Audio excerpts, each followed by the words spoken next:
106.5 FM and online. It's the After 5 Guest with Wyn Thomas. Time now for my After 5 guest. I'm absolutely delighted that this lady is my After 5 guest today. Television presenter, CEO of TeenTech, is Maggie Philbin. Maggie, thanks for joining us this afternoon. Hello, it's great to be with you. Tell me what TeenTech is. Can you tell us about that, please? We set it up about 11 years ago, basically to help young people understand the fast-changing opportunities in the world of work. And it's an organisation which has, it's grown organically, is the understatement of the century. But we work with sort of face-to-face with about 12,000 young people every year. And indirectly, via our resources and websites and everything, with probably about another 75,000. Wow, so 2008 it all started, is that right, Maggie? Yeah, we ran the first TeenTech event in Reading then, and at that time I thought it was going to be the one-off. It went very well, and the festival days proved to be a good way of connecting young people with opportunities, not only in their region, but internationally. So we went on from there, really, when we decided it would be good if, after students came to one of those festivals, that there was a definite follow-on. So we set the TeenTech Awards up, and then we were asked to do things for younger students, so we set up TeenTech City of Tomorrow. And it's, with no word of a lie, I just feel it's the most important thing I've ever been involved in, because it's so exciting when you see young people, and the young people who we work with, students, teenagers who have no prior interest in working in the world of tech whatsoever. So when you see the way they start to see that they could very much play an exciting part in this world, it's incredibly satisfying. So you are then really getting people ready for an ICT job then, are you, in a way? It's getting them ready for a future where it doesn't matter what you do. It doesn't matter whether you want to be a hairdresser or work at Google or be an engineer or work in catering. Every single job has an element of digital skills, embedded in it. And once young people see that the great thing about developing those skills is that they are so transferable. So you could go and you could work on HS2, or you could, build the next really exciting computer game. And, there are lots of opportunities. And it's very interesting to see, particularly girls, change their perceptions about what working in tech might actually mean. And today you might have heard that A-level results, that a lot of young ladies are taking physics as a future generation university course. At the moment, girls still lag behind boys in terms of the uptake of physics.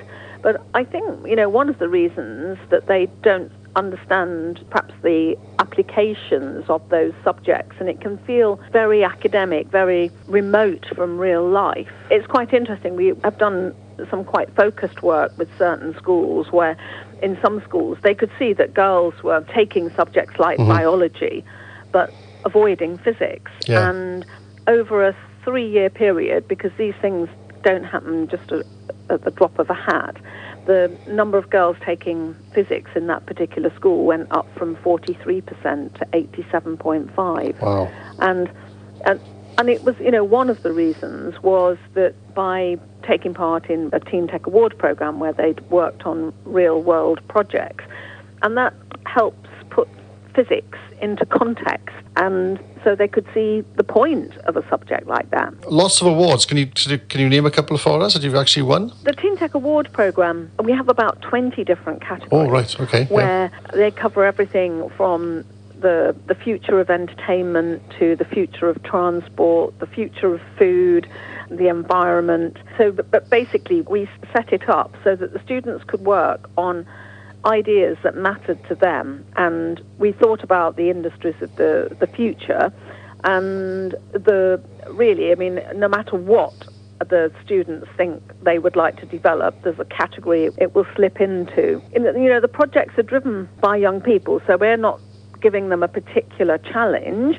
Some of the categories, like the health category, for instance, might highlight certain areas where people feel that there could be room for much more innovation, but we leave it up to the students what they do. So that means that some students decide, the one that always sticks in my head are a group of girls who wanted to develop a toy because one of them had got a blind dog and they wanted a toy that a blind dog would enjoy.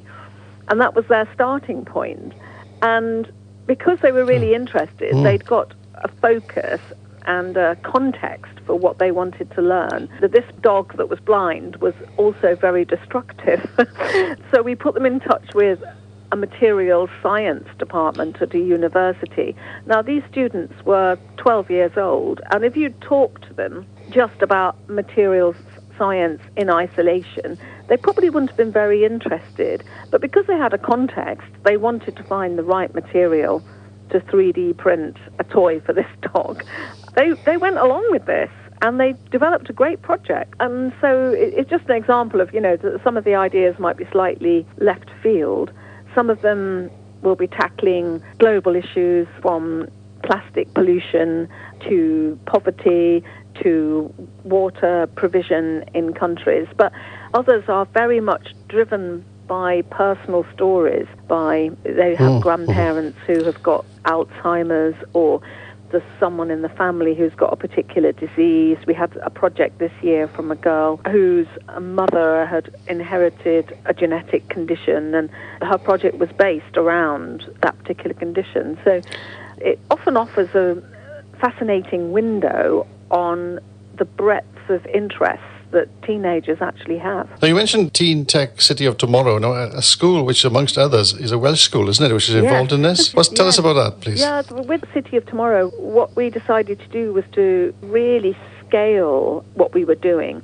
And so we developed sets of resources so that this could be led in schools by teachers, where the art of the project was that the students developed ideas for the smarter, kinder, safer city of tomorrow. They would sort of think about, whether it was the future school or future leisure centre or the future entertainment centre, whatever, but they would think about what would they ideally like their city to be like. Bearing in mind, this is for younger students, we wanted them to think about ideas for the connected city, not necessarily build them, but just have the vision for what might really make a big difference if the various elements, the different buildings, the people who work in different buildings, if there were in a future connected city. And it's a very ambitious project, so it's a project which can be led by any teacher. You don't have to be a science or tech teacher to lead it. We provide all of the resources, and the students have really embraced this as a concept, and schools have been quite amazed by the ideas that the students come up with. And then after they've spent, and schools choose, some of them might collapse a timetable and do it over one day. Others in Wales are running the project over half a term or a whole term. It comprises all of their science and tech learning for that period of time, because it's a genuinely cross-curricular subject. And so they work on their projects, and then there are regional showcases for the students to share their work and show their ideas for the city of tomorrow. Did presenting on Tomorrow's World get you interested in technology, or was you always interested in it? I'd always been interested. I think I'm sort of fundamentally quite a curious person.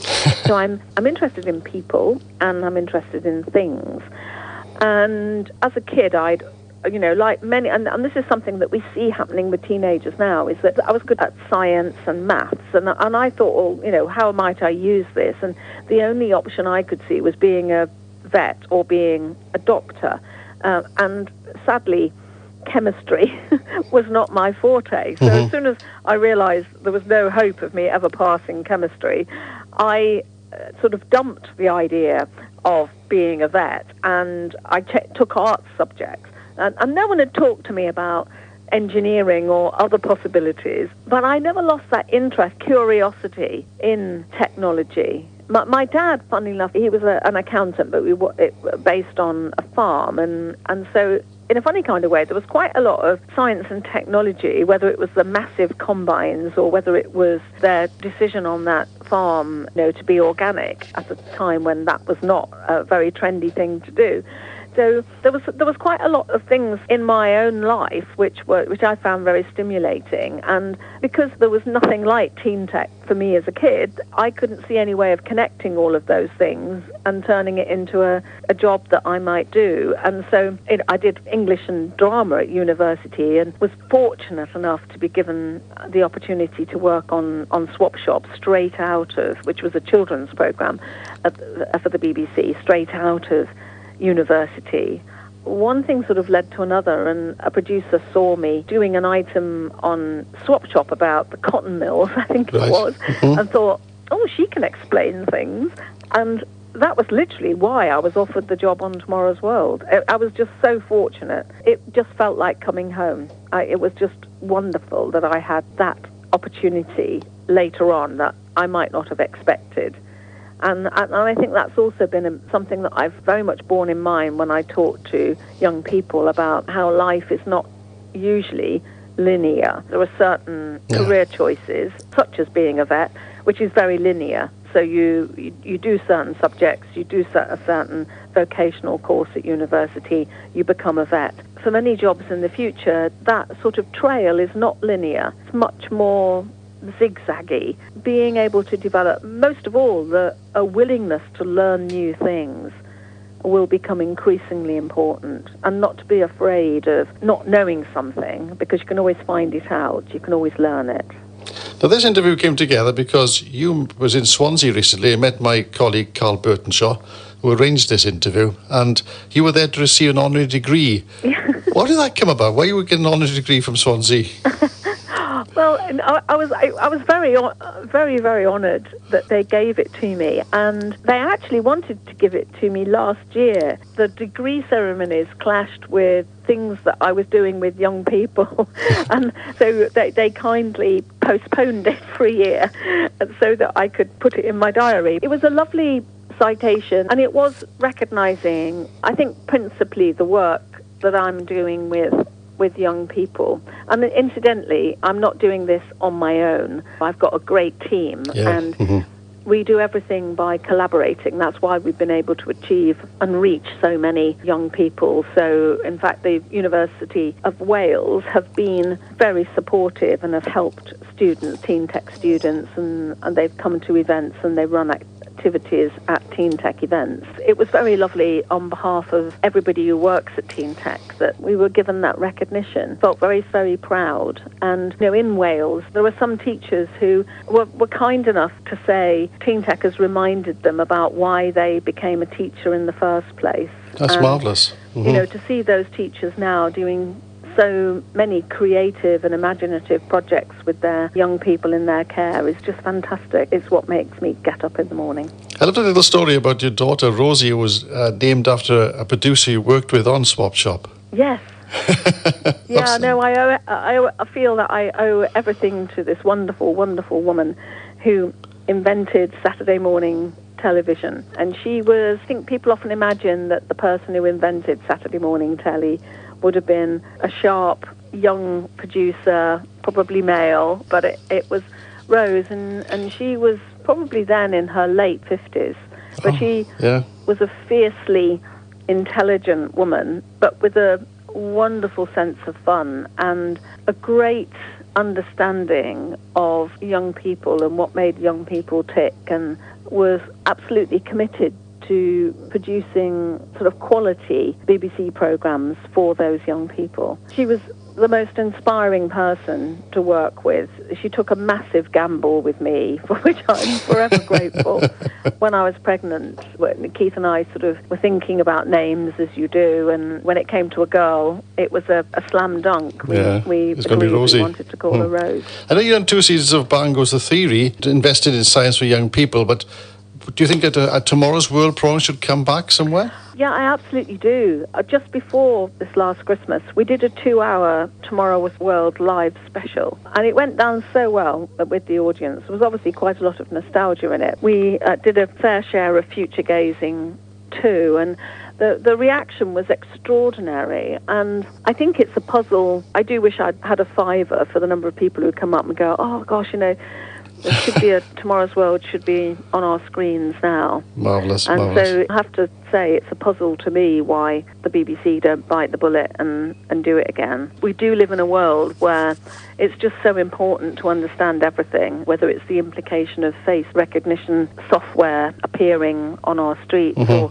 or whether it is, well, should I, if I'm using that free app, then what am I giving in return? And there's just a massive opportunity to explain some of the technology, which is now very much with us, and just so that people can make the right decision about what they do or choose not to buy.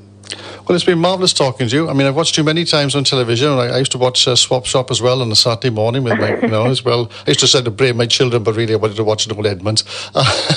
But absolutely, brilliant to speak to you. I watched you many times on television. Oh, no, I just feel so privileged to have done those programmes. They were incredibly special. And thanks so much for being my After 5 guest today. It's been absolutely delight to talk to you. Oh, lovely. Thank you very much. Thank you very much for sparing me the time. Thanks.